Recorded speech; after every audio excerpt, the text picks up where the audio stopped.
Support for this podcast comes from Invent Together.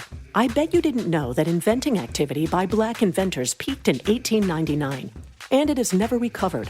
Black and Hispanic college graduates patented half the rate of white college graduates. That's just one of the reasons why you need to know about Invent Together. When our patent system gets more diverse, our nation will get stronger and more successful. Find out how you can help diverse inventors and unleash economic opportunity at inventtogether.org. Restaurant delivery apps have made it possible for many of us to order pretty much anything we want to eat with the click of a button. But at what cost? I'm Amadal Yakbar, host of the latest season of Land of the Giants. It's called Delivery Wars, and we're going deep on third-party restaurant delivery and how companies like DoorDash and Uber Eats have changed the way we eat. All episodes are out now. Follow Land of the Giants wherever you get your podcasts, from Recode, Eater, and the Vox Media Podcast Network.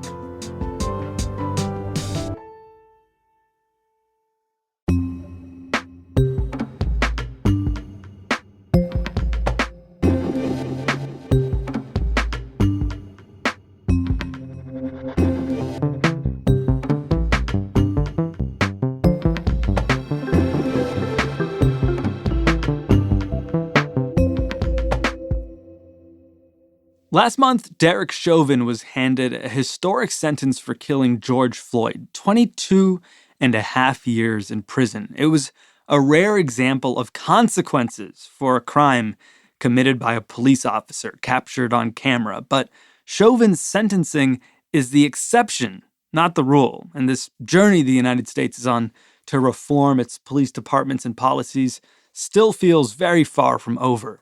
If police reform feels like an impossibility to you, though, it might be worth visiting Eugene, Oregon, population 170,000 or so. They figured out a police alternative some 30 years ago, and Rowan Moore Garrity recently wrote about it for The Atlantic. We brought you an episode based on his writing back in March, and we thought we'd revisit it today. So I wrote about a program in Eugene, Oregon called CAHOOTS, which stands for Crisis Assistance Helping Out on the Streets. And basically what it is a mobile crisis response service that's integrated into their 911 dispatch system. So you call 911 for one of any number of things, whether it is someone having a mental health crisis in the street or somebody who just looks like they might be too intoxicated to get themselves home safely, or perhaps even a domestic dispute. And based on the particulars of what you say, the 911 dispatchers might say, this looks like a call where instead of sending a cop, it might be better for us to send CAHOOTS. And what CAHOOTS is basically two people, one with a crisis or outreach background, the other with some kind of a medical background, whether it's a nurse, an EMT, or a paramedic, on a van with first aid supplies, snacks, and just an approach that is all about de-escalation and connecting with the person at the center of the call. Okay, before we get any more into CAHOOTS, I think we have to talk about the fact that this is a serious program in a serious place that is called CAHOOTS. That is right. So the name is funny, and it gets at one of the things that I think is vital and what's made it successful, which is CAHOOTS is a program of a community health clinic that's been around since the 60s in Eugene. And that clinic, Whitebird, really came out of the sort of hippie movement of that era. There was an earlier clinic in the Haight-Ashbury in San Francisco that sort of pioneered this model of, hey, the authorities, the medical establishment doesn't know how to deal with people who are having a bad trip. They're not sort of meeting alienated youth where they are, so we need to start a free clinic. So Whitebird began that way and has retained a lot of that counterculture, institutional culture. And so by the time CAHOOTS was born in the late 80s, obviously it had matured a lot, but there was still a lot of, I think, distrust, or at least the sense that, hey, we may be able to help more established institutions like the police intervene in people's lives, but we still need to keep our distance.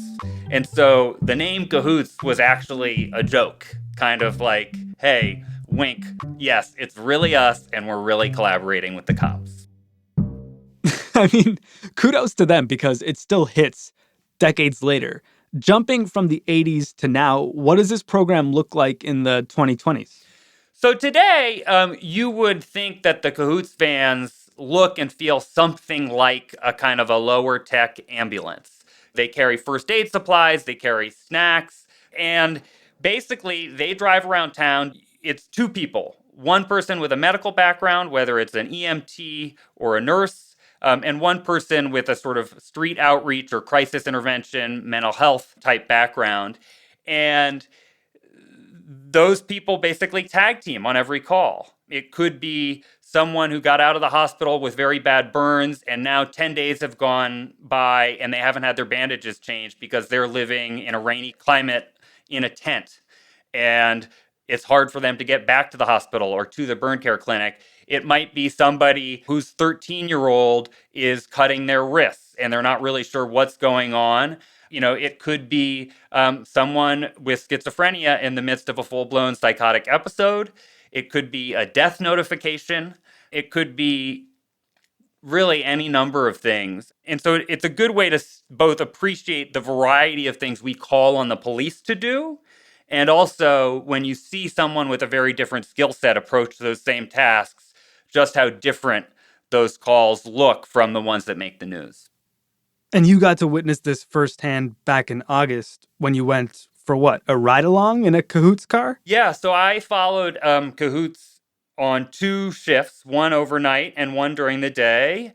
And about 60% of their calls involve the homeless community in Eugene in some form or fashion. And most calls are what they call first-party callers. So somebody saying, I need help, my family member needs help, my neighbor needs help, my friend needs help, or something like that. So when I rode along, the first shift I went on started about 5 o'clock in the afternoon. We went and gave one man first aid for some cuts on his hands. This is a guy who's living outside. We went to the campus of the University of Oregon to a call where the police and the fire department had already been because there was a young man who people kept sort of being, I guess, for lack of a better term, sketched out by. A guy who was laying on the grass, according to the 911 call, acting erratically. When we got there, he was laying on the grass, kind of taking a nap, but then there was also a little pile of latex gloves burning by his head. And by the time we pulled up, he was sort of poking at it with a knife. And so that was one of those calls where you could say, oh my goodness, if the police arrived here, it would be a completely different thing. And what happened in that instance is the medic in the Cahoots call, Chelsea Swift, walked up, pulled the knife out of reach because the guy didn't seem too worked up about anything, sat and talked to him, and we ended up just giving him a ride back to the middle of town. It wasn't that there was anything in particular he kind of needed, but it was very clear that his behavior was alarming to some people on campus and that maybe it wouldn't be great for him if he stayed there and continued acting that way. Rowan, tell me more about someone like Chelsea Swift. Is she a crisis intervention worker? She's not a cop, but she did go up to this person and take away his knife. It sounds like it could be dangerous. Swift, she goes by Swift, was on the night that I rode along a medic. She had also done crisis outreach work on the Cahoots van and before that. So has a lot of experience. She worked in the Bay Area doing harm reduction work with IV drug users. Her own background, I think, is part of what sort of sent her in that direction. She grew up in Connecticut. Her mother had an undiagnosed mental illness and some struggles with addiction. This has been, as she put it, a job I'm so good at I would never have wanted, meaning that she ends up doing something that looks a lot like kind of EMT emergency response work in many places, but that has a completely different culture.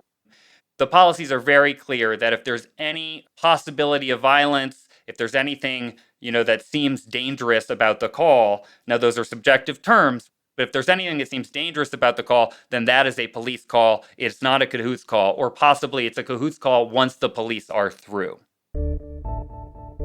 In practice, a 911 call doesn't tell you everything. Somebody could be lying. They could be really angry. The connection could be really bad. And the dispatchers are trying to take as much information as they can get in 30, 60, 90 seconds and get somebody on their way there. And so often Cahoots is responding to places where there hasn't been complete information about the overall situation. And because Cahoots has been around for 30 years and a lot of the people who they help probably wouldn't be thrilled to see the cops. It's also true that some people will call 911 but try to phrase their need in such a way that it will lead to cahoots being sent and not the police. All of that's to say that really a lot of cahoots' work, like a lot of police work, happens in a kind of gray area. You don't know how dangerous it is. It may be dramatically more dangerous in 5 minutes than it was 5 minutes ago. And there's a lot of kind of quick thinking on your feet. And there are some number of calls, about 1% of the calls cahoots handled last year, for instance, they called police for backup. But that's a few hundred calls out of more than, 15,000. So it doesn't happen all that often.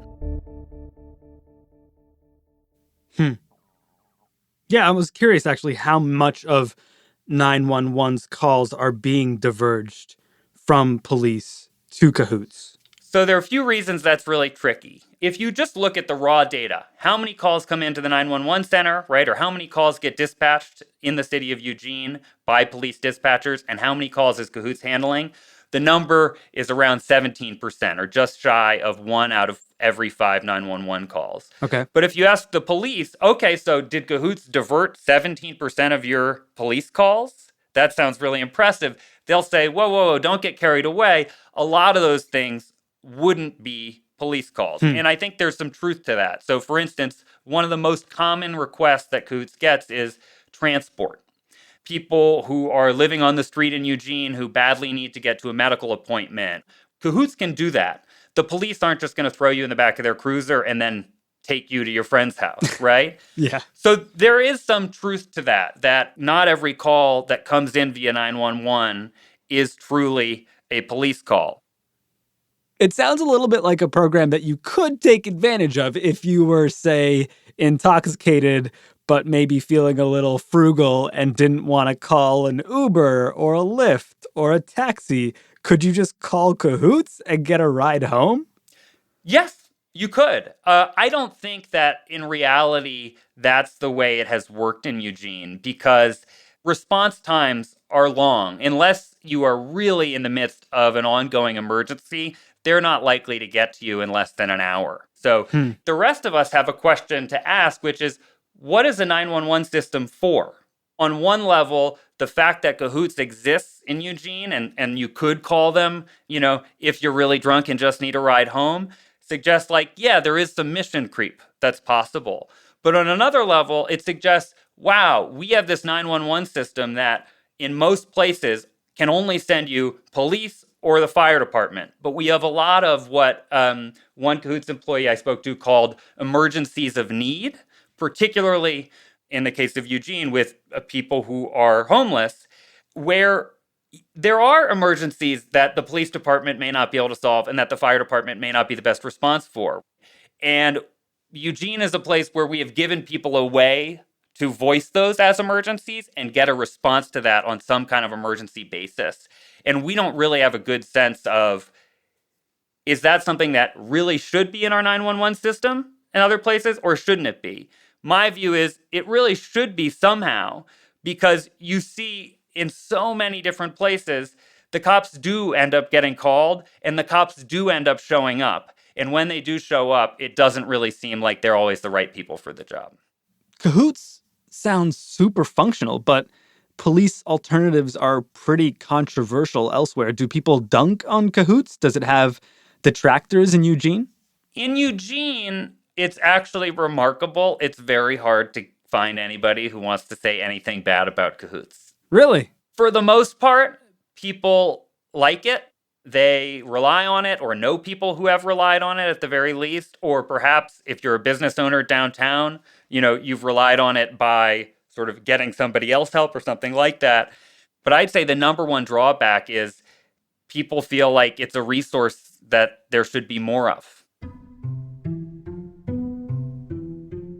And I think one of the things I've been heartened to see this year is we're starting to see our society do a lot more critical thinking around how we engage with 911. You'll see signs up on people's fences that say, don't call 911, call this community resource. And in a way, people in Eugene who say, call 911 and then make it seem like you don't need the cops when really the cops are going to want to be there, they're doing the same thing. What they're trying to do is respond to or avoid the risk of police violence if things should escalate. And I think we are at a moment where we have a real crisis of legitimacy in some places and with some communities in terms of that 911 response. If people just broadly don't trust your 911 system enough to opt into the right parts of it, then it's not just that they're misusing it, but it's that the system is not necessarily handling things in a way that it should. In other words, if the risk of police violence is so great or is perceived as so great that telling the truth about your emergency could get someone you love killed, then we really need to recalibrate.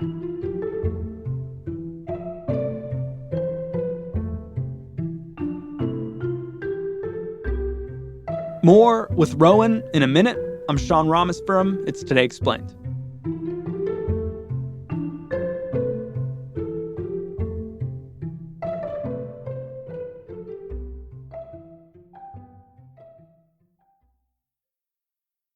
This episode is sponsored by JBL True Wireless Headphones.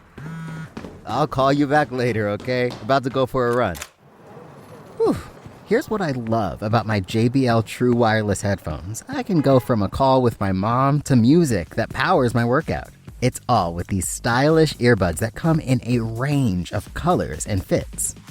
I'm going to do a few miles today. Good thing these JBL earbuds are waterproof. I'm going to sweat. Well, after a quick coffee stop. I'll have an iced coffee to go, please. Okay, no run. Just as well, because I definitely rely on the convenience of these headphones and, I am almost late to this meeting. Hey, everyone. Hey, good morning. Hey, guys, just ignore my dog over here. These lovely little wireless earbuds are such a lifesaver. With so many options to choose from, they're perfect for whatever your lifestyle needs. And stylish, too. Find the freedom to do you with JBL True Wireless Headphones. To learn more, check out jbl.com/TWS. That's jbl.com/TWS. This is advertiser content from LendingTree. As the possibility of travel returns, many of us may be dreaming of a long-awaited getaway. An online survey showed 2/3 of Americans are planning summer vacations this year. There's a huge amount of pent-up demand for travel. So you see a lot of people heading out. That's budget travel writer Matt Kepnes, also known as Nomadic Matt. He says planning great trips also means lots of time poring over search engines, looking for the perfect place to stay. People like to overplan. Going in prepared will help you save money, avoid cultural faux pas, and just get a better sense of how to plan the big theme of your trip. We spend a lot of time searching for hotel deals and comparing getaways. One survey found 43% of travelers spend more time researching and booking than on the trip itself. But many of us don't think to do the same homework for our personal finances. LendingTree is a one-stop marketplace where you can easily compare loans, credit cards, insurance, and more. So not only do you save money, you save time. Find LendingTree on the App Store or go to lendingtree.com to learn more. Terms and conditions apply. NMLS number 1136.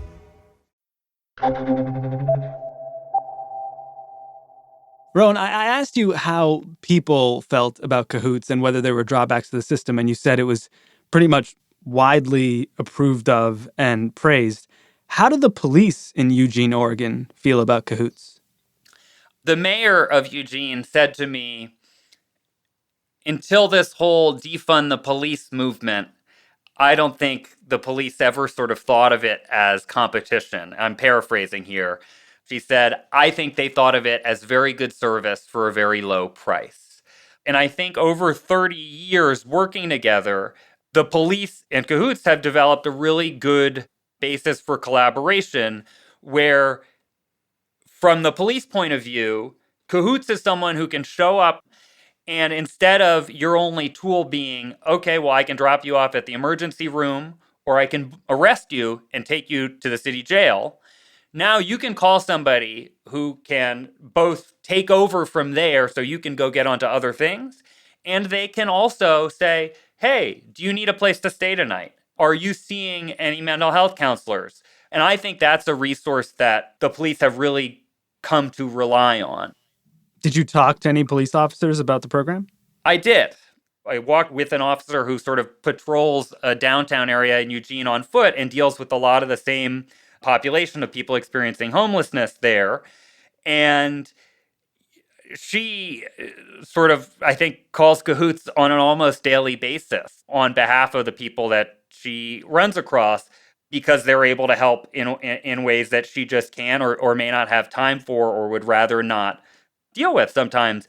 I think this past year, 2020, police brutality becoming a huge focus of a national protest movement, becoming the focus of our sort of very partisan political divisions and so forth, has complicated the working relationship between cahoots and the police in Eugene quite a lot. And I think right now there's this challenge where if people in Eugene are pointing at cahoots and saying they should have half of your budget instead of 2%, and we should fire half of you and bring on 5 times as many of them, regardless of the opinions within cahoots, that makes it a really difficult thing to navigate with people who are essentially your colleagues. So I think it's been a challenge for them to sort of avoid seeing each other in the context of this national debate around what role should police play in our society. Well, let's talk about how the program's funded. So the program is directly funded by contract with the police department. They are a vendor who sells their services to the police department. And in a city with a police department budget of about $66 million a year, the cost of cahoots is somewhere between $1 and $2 million a year, or right around 2%. At the low end, they respond to 5% or 8% of 911 calls. And at the high end, maybe they respond to 17, 18% of 911 calls, and they do it for 2% of the budget. People look at those numbers and they say, well, geez, why shouldn't we have 3 times as much cahoots, 4 times as much cahoots, or at the very least reduce the police budget because cahoots is doing so much? And I think in the next few years, Eugene and other cities may find out more kind of where does it make sense to place that line? How far should we move the needle, or how far can we move the needle safely away from police and onto people with a different kind of skill set?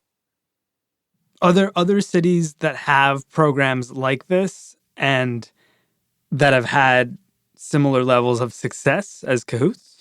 Yes, absolutely. I think the main difference, what sets cahoots apart, is scale. So there are a variety of ways that other cities have responded to, I think, a similar set of challenges around homelessness, drug addiction, mental health issues, and so forth. In Austin, for instance, there's a program they call the Community Health Paramedic Program, where basically there's a unit within their fire department's emergency response service that has specialized training. There are cities, in the Bay Area, there's a program where a licensed mental health professional is paired with a police officer or sheriff's deputy with special training, and they will go out to acute mental health crisis calls. But both of those handle kind of well under 1%. In the case of the Alameda County program, it might just be a few calls a day, whereas cahoots in a city of only 170,000 goes to, 15, 16,000 calls a year. It's interesting, it just sounds like cahoots is the middle ground between all of these calls to defund the police and police reform that so many people have essentially been asking for. And here it is, this quiet program that's found success for decades in Eugene, Oregon. How did they feel when the whole country started debating about whether or not it could pull off something they'd been doing for, a generation or two? On one level, I think they're very inspired and excited about the notion that cahoots has caught fire as a model. I think the thing that I heard from a lot of people in Eugene, including people who have worked at cahoots, is if other cities really want to adopt a model like this, don't discount how much the sort of particular history, culture, and context of Eugene, and in particular, what kind of an organization Whitebird is, don't discount how much that has played a role in its success. And what I mean by that is Cahoots has worked very closely with the police for 30 years, and not in a million years would you mistake Cahoots for kind of an arm of the police department. They have a very different culture. It's a non-hierarchical organization. They make decisions by consensus. Everybody gets paid around the same amount. And so they have a level of credibility and trust with people who are living on the street, with people who are using drugs in public, with people of all stripes from all walks of life. They have a level of credibility and trust and a kind of a brand that says to people, don't worry, I'm here for you. It's going to be okay. And a lot of those same people have an extremely different relationship with the police. And I think that's a product of that 30-year collaboration and is a product of that unique history. And I think if you're the mayor of Houston and you want to start something like this, or you're the mayor of Miami or LA or New York or whoever, right? And you want to start a program like this, one of the biggest challenges is going to be, okay, I don't have 30 years.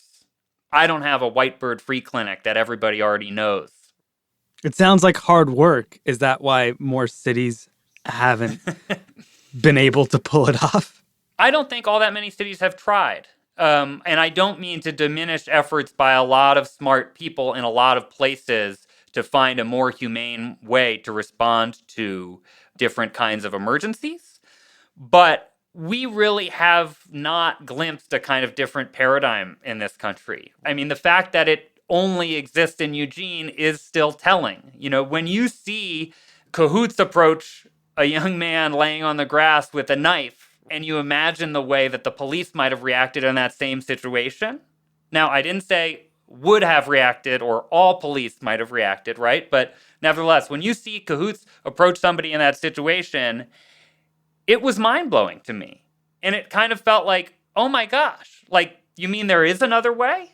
Because a lot of our political debate and a lot of the sort of passion in the protests around police brutality has been very vivid and powerful in the model it's denouncing. But we just don't have a frame of reference for somebody without a badge and a gun stepping in a role of authority in these tense situations. Somebody whose training really is focused on how do we talk somebody off a ledge here. Every police officer on the force has 40 hours of special training for crisis intervention. But, you know, Cahoots has 500 hours. And it's also probably a very different group of people who are recruited into that program than the group of people who get recruited into police departments. And I think that is really important too. It's amazing to hear how functional this program is in a place like Eugene, Oregon, and compare that with the kinds of vitriol you heard to these kinds of ideas on presidential debate stages or in Congress or all over social media.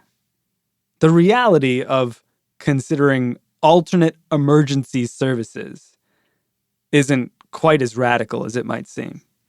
Yeah, and so I think there's a good and growing body of academic research or academic literature about what people sometimes call the skills mismatch.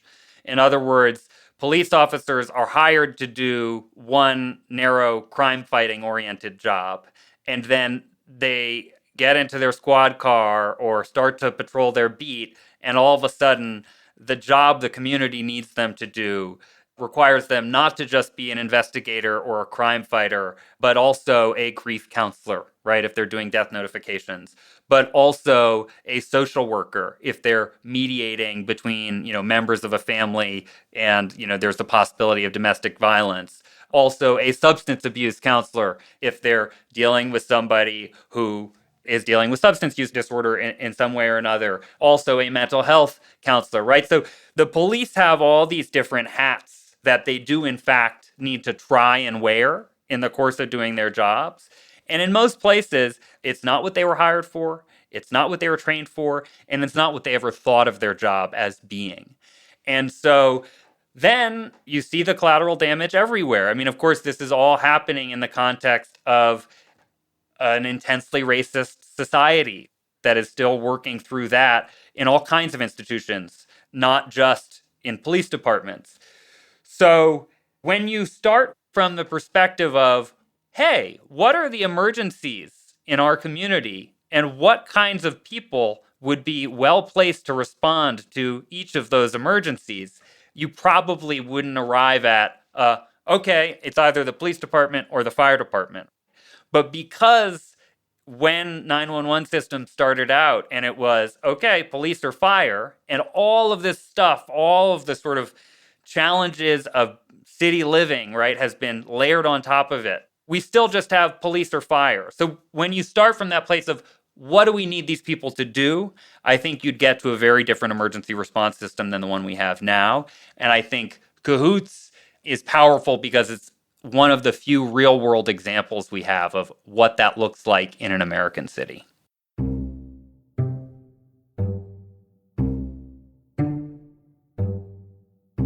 Today's episode was inspired by an article in The Atlantic. It's titled An Alternative to Police That Police Can Get Behind. You can read it at theatlantic.com. It was written by our guest, Rowan Moore Garrity. I'm a journalist. I live in Phoenix. I wrote a book about Mozambique that I'm still trying to promote 2 years later. What's it called? You're doing a terrible job. Oh, sorry. It's called Go Tell the Crocodiles, Chasing Prosperity in Mozambique. That's a good title. Thank you.